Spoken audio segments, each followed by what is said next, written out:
శ్రీ మహాగణాధిపతయే నమ. ఐం మహాసరస్వత్యే నమ. శ్రీ లలితాంబికాదేవి నమ. రాశి ఫలాల కార్యక్రమంలో భాగంగా ఈ సెప్టెంబరు మాసము అంతా కూడా చివరి వరకు, మాసము ప్రారంభం నుండి చివరి వరకు కూడా ద్వాదశ రాసుల వాళ్లకు, అంటే 12 రాసుల వాళ్లకు, మేషము నుండి మీనరాశి వరకు అందరికీ ఎలా ఉండబోతుంది, ఏమి చేసుకుంటే మేలు జరుగుతుంది అనేటువంటి విషయాలు ప్రతి మాసము చెప్పుకుంటున్నట్టుగానే ఈ మాసము కూడా చెప్పడం జరుగుతున్నది.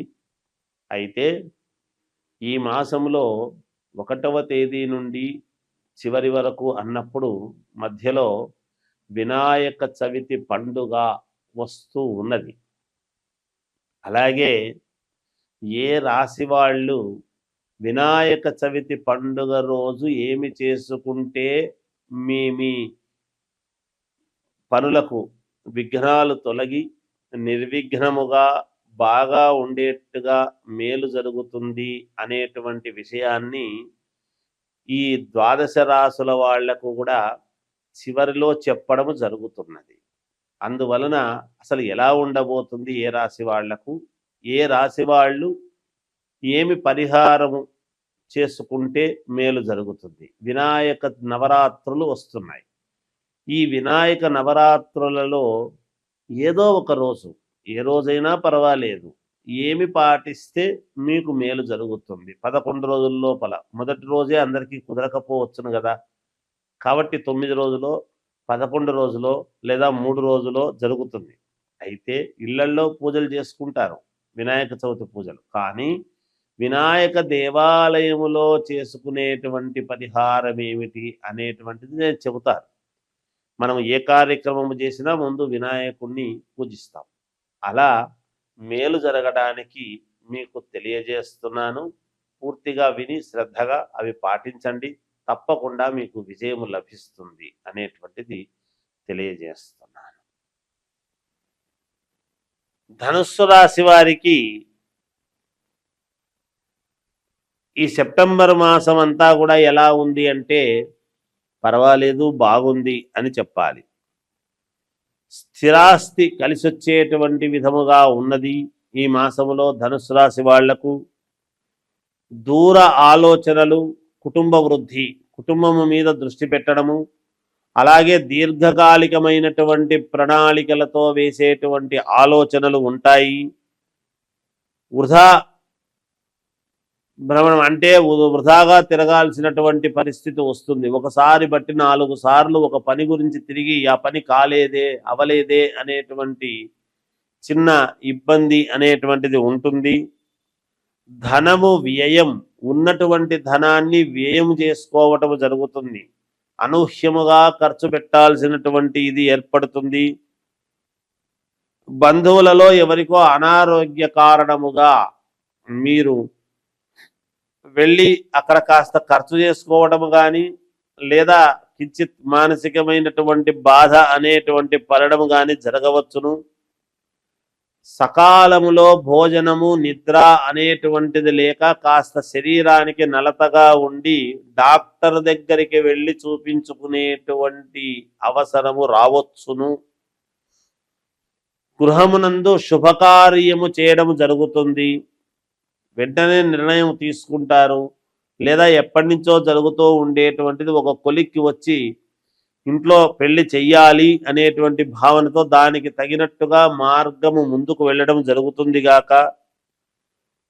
బంధుమిత్రుల సమాగమనము అనేటువంటిది ఉన్నది. బంధువులు, మిత్రులు అందరూ కూడా ఒకేసారి రావడం జరుగుతుంది. ఎందుకు వస్తారు బంధువులు, మిత్రులు ఒకేసారి రావాలంటే ఇంట్లో ఏదైనా శుభకార్యము లాంటిది జరిగితేనే, లేదా మనకు ఒక బిరుదు లాంటిది రావటము, లేదా ప్రభుత్వాలు గుర్తించి ఏదైనా ఉన్నతమైనటువంటి పదవి ఇస్తేనో సంతోషంలో రావటము కానీ, ఇలాంటివి రాజకీయ నాయకుల్లో కావచ్చు, లేదా వ్యాపారము చేసుకునేటువంటి వాళ్ళు వ్యాపారంలో మంచి లాభాలు వచ్చినప్పుడు ఒక గెట్ టుగెదర్ లాంటిది ఏదైనా చేసుకుని అందరినీ పిలిచితే కానీ వీళ్ళందరూ రావటము ఇది కాదు. ఇలా ఏదో ఒక రకమైనటువంటి ఆనందము కలిగినప్పుడే కదా బంధువులు మిత్రులు అందరూ కూడా వస్తారు. అలాంటి సన్నివేశాలలో రావచ్చును. వృత్తి వ్యాపారము యందు స్థిరత్వము కలిగేట్టుగా బాగా పాతుకుపోయేట్టుగా నిర్ణయాలు తీసుకుంటారు మీరు. అధికారులు పై అధికారుల యొక్క మన్ననలు పొందటం లాంటివి జరుగుతాయి. అలాగే శారీరకమైనటువంటి శ్రమ అనేటువంటిది బాగా పడవలసినటువంటి ఇది ఏర్పడుతుంది. కాస్త ధన నష్టము అనేటువంటిది కూడా ఉంటుంది. అనూహ్యముగా ధనం ఖర్చు పెట్టుకోవడమే కాకుండా నష్టము అంటే అనవసరమైన చోట కాస్త పోగొట్టుకోవడము కానీ వేస్ట్గా పెట్టడము కానీ కొంచెం నష్టపోయేటువంటిది. అసలు పెట్టిన చోట ఏదైనా వెనక్కి రాకుండా పోవటము కానీ నమ్మి ఇచ్చినటువంటి డబ్బు రాకపోవటము కానీ ధన నష్టము అంటే ఇదే కదా, ఇట్లాంటివే కదా ఉంటాయి. అలాంటివి జరగవచ్చును. కొన్ని ఆపదలు సంభవించే విధముగా ఉన్నది. జాగ్రత్తగా అడుగులు వేయండి. 1-2 సార్లు ఆలోచన చేసి చూసుకొని ఏది ఏమైనా ఇంకా మెరుగైనటువంటి ఫలితాలు మీరు సాధించాలి అని అనుకుంటే మాత్రము మీరు చేయవలసినటువంటిది ఏమిటి అంటే 1.5 కిలో గోధుమలు, గోధుమ రంగు కలిగినటువంటి వస్త్రము, తర్వాత 2 టెంకాయలు, 1.5 కిలో పాలు ఇవన్నీ తీసుకొని గణపతి గుడికి వెళ్ళి అక్కడ అర్చకుడికి ఇవ్వండి. మీ పేరుతో పూజ చేయించుకోండి. మీకు తప్పకుండా విఘ్నాలు తొలగిపోయి మీరు నిర్విఘ్నముగా ముందుకు వెళ్ళేదానికి అవకాశాలు ఏర్పడతాయి. జయోస్. భాద్రపద మాసము యొక్క విశిష్టత వైశిష్ట్యం ఏమిటి అని మనం ఒక్కసారి చూసుకున్నట్లయితే శ్రావణ మాసం అయిపోతూనే భాద్రపద మాసము వస్తుంది. భాద్రపద శుద్ధ చవితి వినాయక చవితి. ఆ వినాయక నవరాత్రులు 11 రోజుల 9 రోజుల అనేటువంటిది మనం చేయడం జరుగుతూ ఉన్నది వినాయక నవరాత్రులు. అయితే భాద్రపద మాసము అనంగానే కలవు చండీ వినాయకవు అని. కలియుగములో చండీ అంటే అమ్మవారు పార్వతీదేవి కదా, అందువలన అమ్మవారిది వినాయకవు అన్నాడు.